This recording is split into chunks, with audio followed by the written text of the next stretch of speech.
Hi guys, and this evening I'm just going to do a quick demonstration and just a quick review, see if it actually is any good, of the Visible Dust Arctic Butterfly. This is brand new, never been used. It comes in I imagine a fake leather case with a clippy thing on it so you can hang it off your bag or whatever. Some instructions. It says, do not spin the Arctic Butterfly brush while on the sensor. It takes 2 AAA batteries, which I knew anyway. So it comes in a rubbery sort of case, and that is it there.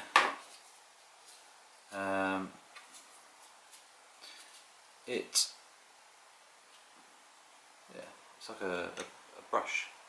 What it does is it spins and causes like static, so it should pull any dust off the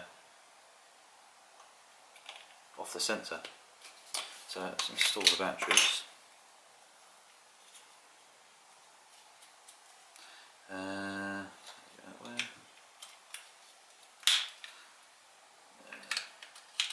That way. And what you're supposed to do, going by this, you said that you should turn the device on and spin the brush 3 times for 5 seconds each time. So 1, 2, 3, 4, 5, and you do that 3 times apparently, and it should give it static. For the minute, what I'll do is I'm going to use the Sony A7R II. Let's put that back in there for a minute.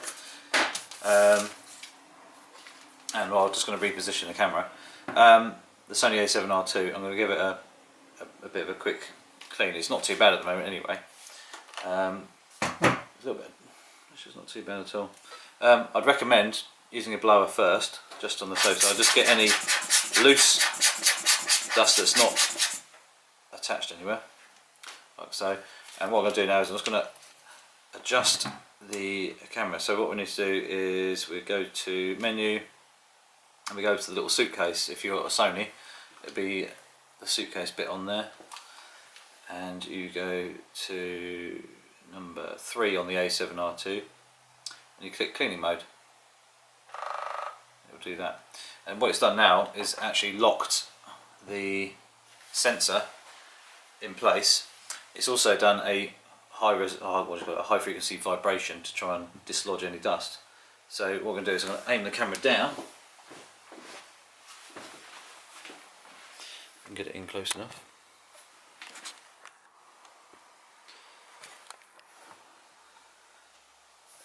Work. There we go.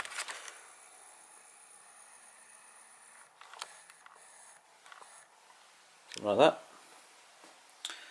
And then we shall do another couple of things on the actual Arctic Butterfly itself. So let's give it a 2, 3, 4, 5. 1, 2, 3, 4, 5. 1, 2, 3, 4, 5. And then what we do is simply just gently across the sensor and around the edge. It should grab any dust that's in there, and then what you do is just spin it a couple of times, and that is it. Simple as. It goes back in its box.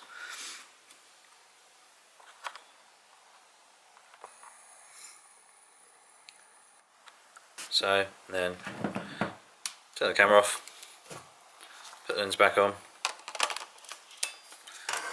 job done.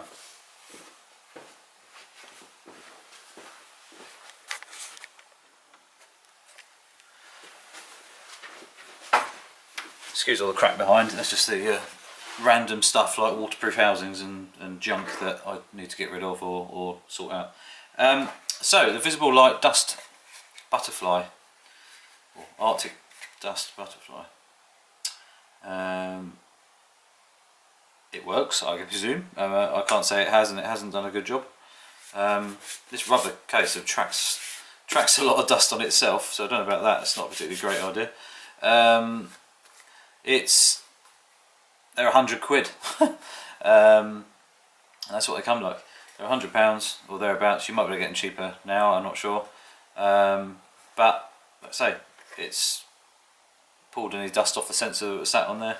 It's, you know, the instructions are very simple. That's all you get. If you can read that. Like I say, it hasn't not worked. I mean, the A7R2 was pretty clean anyway, so we can't say it was good or bad, but it's very simple to use, and for £100 might make a good present for someone for Christmas or birthday if they're into photography.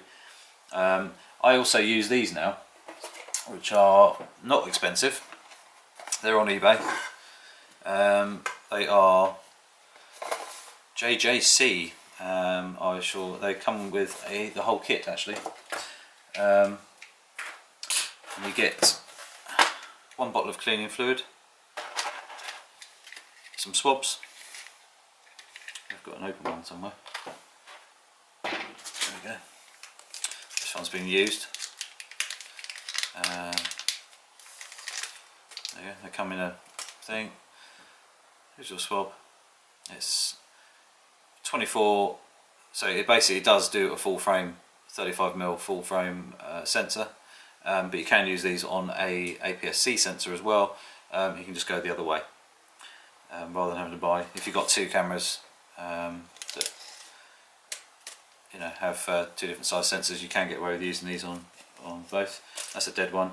Let's say I've seen lots of these before, very expensive, 40–50 quid, including the cleaning fluid. I will say this sensor cleaning fluid, it works very well. There was no smearing or any extra on the sensor left anywhere, and it evaporated very quickly. And my sensor is now clean, so no dust spots anywhere. And if you are a mirrorless user, you will get more dust on the sensor than you would do if you are a DSLR user, because there's no mirror in the way. And every time you change your lens, it's quite important to actually turn the camera off to stop. Basically, when the camera's on, it's got an electrical field around it, so it will attract dust straight to the sensor. So the best thing to do is turn it off when you change a lens, and also do it somewhere sheltered so you don't get too much crap blowing around in the wind. But this, for £16, it's done the job. So yeah, no, it's worth it. You look at the cost of certain things, you think, really, is it really worth that much more money? But I read some reviews on these, and so it works for the money. It works very well. I clean my sensor on my A7R2 maybe 5 times a year, thereabouts. So it's done its job. Anyway, that's it for now. That's just a quick cleaning advice review, I suppose. 2 different things. I will do a little video on how to use one of these properly at some point when my A7R2 needs doing again, but it's been done recently, so there's no point trying to do it again. It's scary enough as it is each time, so the last thing I'll do is put a scratch on the glass. Anyway, chat soon, guys.